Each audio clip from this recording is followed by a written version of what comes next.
الشیطان الرجیم بسم اللہ الرحمن الرحیم اللہم انی اسألک علما نافعا رزقا طیبا وعملا متقبلا وقلبا خاشعا.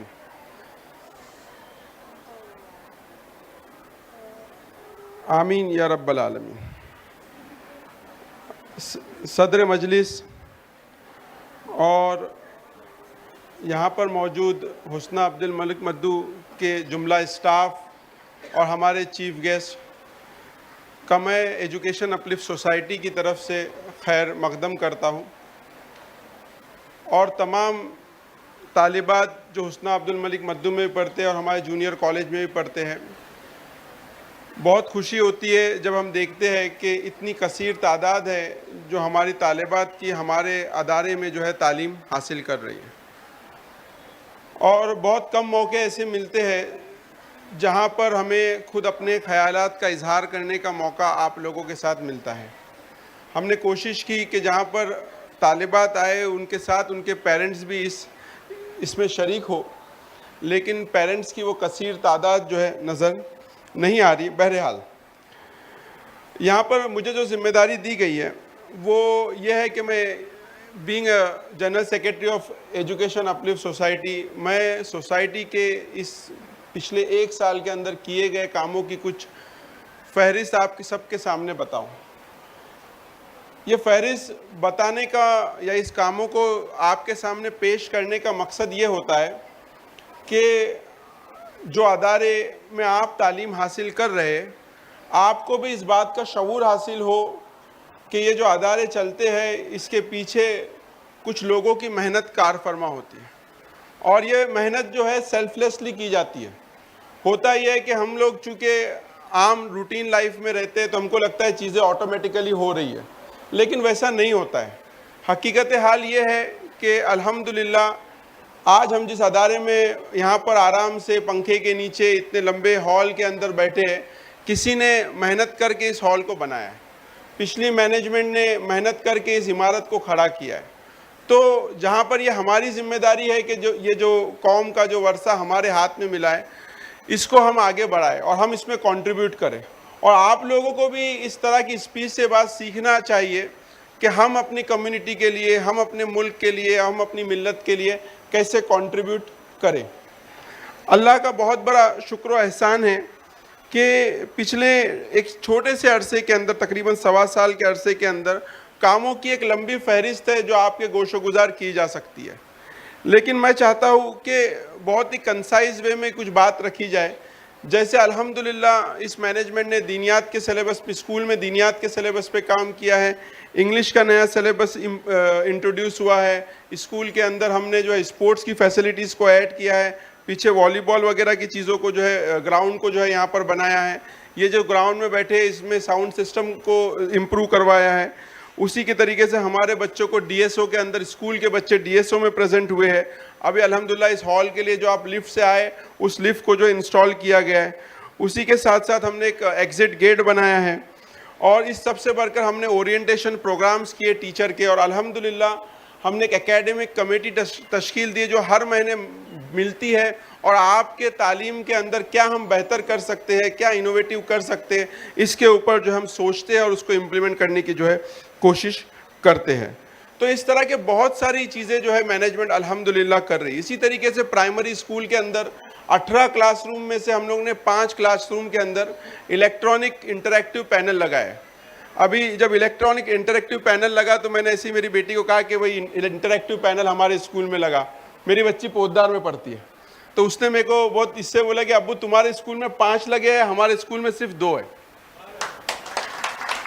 تو اور الحمدللہ مینجمنٹ کا یہ تہیہ ہے کہ بہت جلد ہم پرائمری میں سیکشن میں انشاءاللہ جو ہے یہ انٹریکٹیو پینل کو جو پورے 18 کلاس رومز میں انشاءاللہ جو انسٹال کریں گے. اسی کے ساتھ ساتھ جو آپ کا ڈگری کالج ہے اس کے اندر ابھی پہلے بھی بات آئی کہ بہت ہی خطیر رقم خرچ کر کے جو ہم ایک ہال بنا رہے ہیں.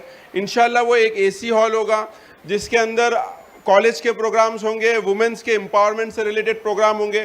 جیسے یہ سال بھی ہم نے جو وومنس انٹرپرینرشپ کے اوپر جو ایک پروگرام کیا. اسی کے طریقے سے پرسنالٹی ڈیولپمنٹ کے اوپر بھی جو سیمینار وغیرہ جو اس میں ہو گئے. سب سے اہم مدعا جو ہم ڈگری کالج کا لے کے آگے بڑھ رہے ہیں وہ ہے نیک کا، national accreditation and assessment certificate.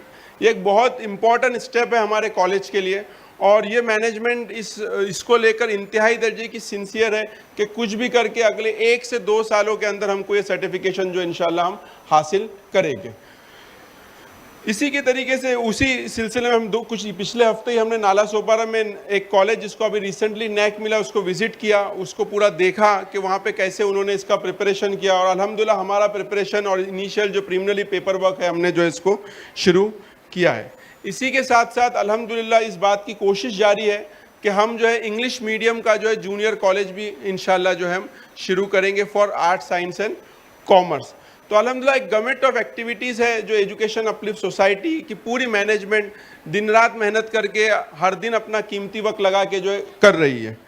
یہ کچھ باتیں تھی جو آپ کے سامنے جو مجھے رکھنی تھی۔ اب یہ بہت کم موقع ہوتے میں نے جیسے کہا کہ جہاں پر آپ لوگوں سے بات چیت کا کچھ بات شیئر کرنے کا موقع ملتا ہے، اور چونکہ یہ صرف طالبات کی گیدرنگ ہے تو میں چاہتا ہوں کہ کچھ ایسی بات آپ کے ساتھ شیئر کی جائے جو زندگی کے تعلق سے آپ کے پرسپیکٹیو کے آپ کو زندگی کا جو ایک اوور آل پکچر ہے جو آپ کو سمجھ میں آئے۔ آپ سب جانتے ہیں کہ ہمارا تعلق مشرقی تہذیب سے ہے، ہم ایسٹرن سویلائزیشن سے تعلق رکھتے ہیں، اور دنیا کے اندر ایک کلچرل آنسلاٹ ہے، ایک تہذیبی یلغار ہے جو ہمارے معاشرے اور ہمارے سوسائٹی کے اوپر کی جا رہی ہے۔ اور یہ جو تہذیب کی یا یہ تہذیب کا جو ڈفرنس ہے، ہماری تہذیب مشرقی تہذیب میں یا اسلامی تہذیب میں یا مغربی سویلائزیشن میں یا ویسٹرن سویلائزیشن میں، ان کے اندر 3 چیزیں جو ہے میجر ڈفرنس کی ہے۔ یہ بات کو ذہن میں بٹھا لیں، 3 چیزیں میجر ڈفرنس کی ہے۔ اس میں سب سے پہلی چیز یہ ہے کہ ہماری تہذیب کے اندر حیا، جس کو ہم کہتے ہیں حیا، اگر کو ہم لوگ نارملی ٹرانسلیٹ جو اپنے ذہن میں پردے سے کرتے ہیں، لیکن حیا ایک بہت ہی وسیع ورڈ ہے جس کو انگلش میں اگر کچھ لوگ ماڈیسٹی سے بھی ٹرانسلیٹ کرتے ہیں، لیکن جو صحیح ورڈ ہے اس کے لیے کہ گریس، کہ انسان اپنے عادت میں، اپنے اطوار میں، اپنے بیہیویئر کے اندر گریسفل ہو جائے۔ تو جہاں پر ہمارے پاس ایک حیا کا تصور پایا جاتا ہے، مغربی تہذیب کے اندر اس کے بالمقابل فحاشی کا تصور ہے۔ دوسرا جو ڈفرنس ہے وہ فیملی کا ہے۔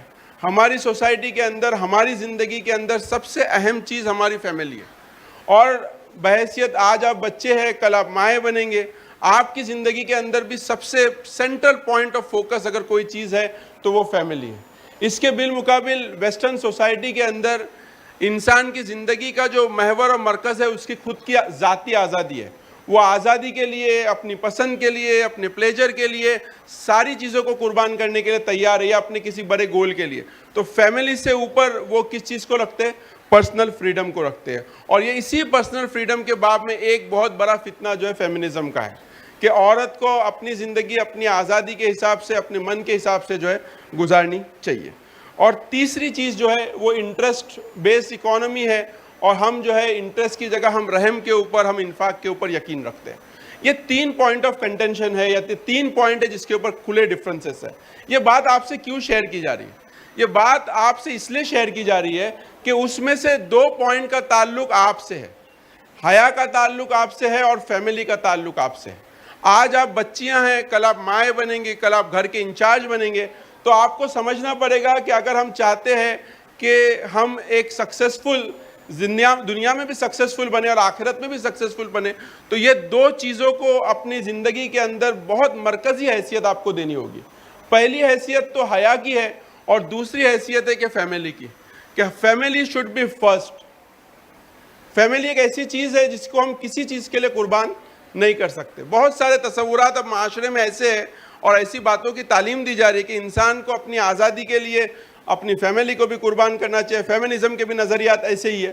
تو یہاں پر 2 پوائنٹ آپ سے جو میں نصیحت یا 2 پوائنٹ جو آپ سے شیئر کرنا چاہتا ہوں وہ یہ کہ آپ ان 2 پوائنٹ کے اوپر بالکل واضح رہے۔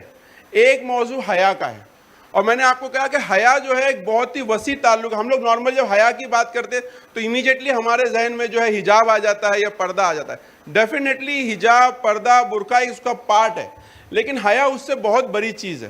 اللہ کے نبی کریم صلی اللہ علیہ وسلم کی بہت ساری حدیث ہے کہ ایمان کی 70 شاخیں ہیں، ان میں سے ایک شاخ جو ہے حیا ہے۔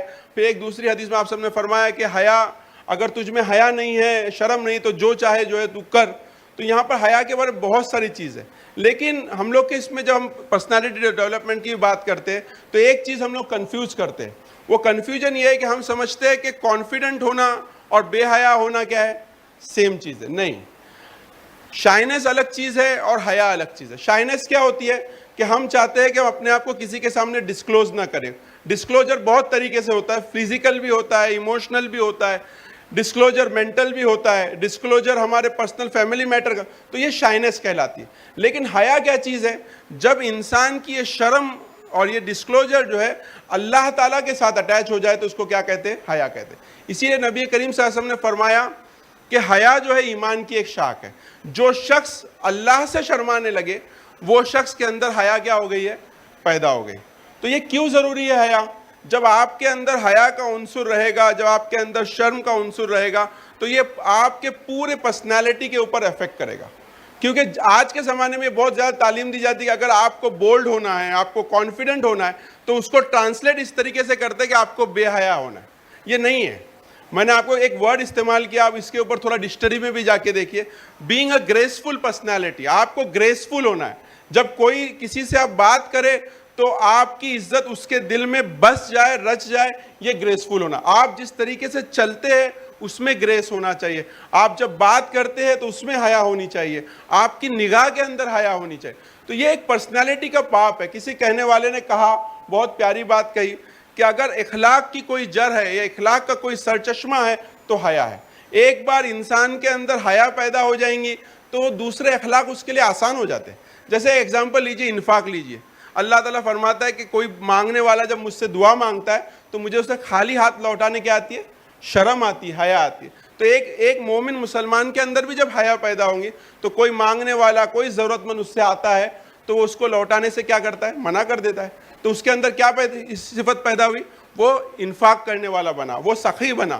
اسی طریقے سے اس کے جیسے چلنے کے اندر بات آئی، ایک آدمی جو ہے تکبر کے ساتھ چلتا ہے، لیکن وہی آدمی جب اس کے اندر تزلزل، اس کے اندر جھکاؤ پیدا ہوتا ہے تو اس کی جو چال کے اندر بھی کیا ہوتی ہے؟ حیا پیدا ہوتی ہے. تو یہ حیا جو ہے اس کے اوپر آپ کو غور کرنا چاہیے. وقت زیادہ نہیں ہے، مجھے صرف 8 منٹ دیے گئے. میں چاہتا ہوں کہ یہ ایک ٹاپک کو آپ ضرور اسٹڈی کریں کہ حیا کیا چیز ہے، حیا کا زندگی میں کیا رول ہے، حیا کا کردار میں کیا رول ہے. اور یہ ہمارا پوائنٹ آف کنٹینشن ہے، یہ ہمارا پوائنٹ آف ڈفرنس ہے. ہم وہ سوسائٹی ہے جو حیا کے ساتھ جیتی ہے اور حیا ہمارے ایمان کا کیا ہے؟ حصہ ہے. دوسری چیز جو ہم کو ذہن میں رکھنی چاہیے وہ ہے فیملی. کہ جہاں پر ایک مسلم عورت کی، آج آپ اسٹوڈنٹ ہے، کل آپ عورت بنیں گے، کل ماں بنیں گے، فیملی شوڈ بی سینٹر. یہ اس لیے ضروری ہے کہ آگے آنے والے نسلوں کی جو بھی تعلیم اور تربیت آپ کو کرنی ہے وہ ماؤں کی کرنی ہے. ماں اگر گھر میں موجود نہیں ہے تو یہ ناممکن ہے کہ وہ اپنے بچوں کی صحیح تعلیم اور تربیت کرے گے. آج ہم دیکھتے ہیں کہ جو کچھ بھی انسٹیٹیوشن میں پڑھایا جاتا ہے اس کا تعلق تربیت سے بہت کم ہوتا ہے اور تہذیب سے اس سے زیادہ کم ہوتا ہے.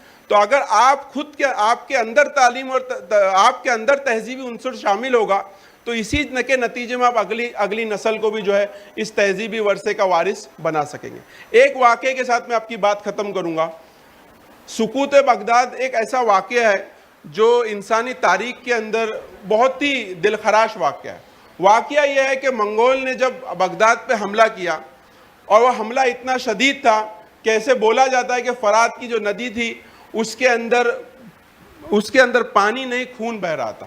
اور انہوں نے مسلمانوں کے تعلیم کی اور کتابوں کی جو لائبریریاں تھی وہ پوری کیا کر دی تھی؟ جلا دی تھی. انفیکٹ انہوں نے انسانوں کے سر کا جو ایک مینار بنا کر اس کو کیا کیا؟ آگ لگائی. اور پوری تہذیب کا جو مرکز تھا مسلمانوں کا بغداد، وہ ختم ہو گیا. اور پھر یہ لوگوں نے سوچا کہ اسلامی تاریخ، اسلامی تہذیب کا یہ اینڈ ہے، اب یہ تہذیب دوبارہ سر نہیں اٹھائے گی. لیکن بہت ہی ایک میریکل جیسا ہے تاریخی نوعیت کا کہ اتنی بڑی تباہی، جس کے اندر میں سمجھتا ہوں کہ 7 سے 8 لاکھ لوگ اس شہر کے پورے مرد قتل کر دیے گئے، صرف 15 سے 20 سال کے اندر اسلامی تہذیب دوبارہ ابھر کے سامنے آئی. آپ کو جانتے ہیں کیسے ممکن ہوا؟ یہ ایسے ممکن ہوا کہ انہوں نے مردوں کو تو قتل کر دیا، لیکن جو عورتیں اس وقت تھی انہوں نے صرف 15 سے 20 سال کے عرصے میں دوبارہ ایسی نسل کو اٹھایا جو اسلامی تہذیب کے علمبردار تھے. تو یہ وہ چیز ہے کہ تہذیب کے علمبردار، تہذیب کے پاسبان آپ لوگ ہو. تو اگر آپ تہذیب کے پاسبان بننا چاہتے ہو، اور کیسے بنو گے؟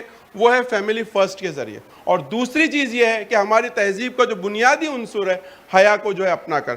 اللہ تعالیٰ سے دعا ہے کہ ہم کو جو ہے ان باتوں کو کہنے سننے سے زیادہ عمل کرنے کی جو ہے توفیق دے. آخر میں جاتے جاتے ایک بار ضرور ہم کہیں گے مینجمنٹ کی طرف سے کہ ہمیں جانتے ہیں کہ مینجمنٹ اپنے ریسورسز کے اعتبار سے ہمارے جو ہمارے پاس جو ریسورسز ہے جو ہماری کم آئے گی ہم جانتے ہیں, لیکن ہم اپنے عزم میں بڑے پختہ ہیں. وہ یہ ہے کہ ضرور ہم اپنے تمام اداروں کو کلیان کے پہلے بہترین اداروں میں شامل کریں گے, اور بہت جلد ہمارا یہ نشانہ ہے, یہ ہمارا یہ گول ہے کہ ہم بہت جلد اپنا حسنہ عبد الملک مدعو کو بھی بہترین ڈگری کالج کے اندر جو ہے شامل کرنے کے لیے ہر ممکن کوشش انشاءاللہ کریں گے. اللہ تعالیٰ سے مدد و نصرت کی دعا ہے. وآخر دعوانا الحمدللہ رب العالمین. السلام علیکم.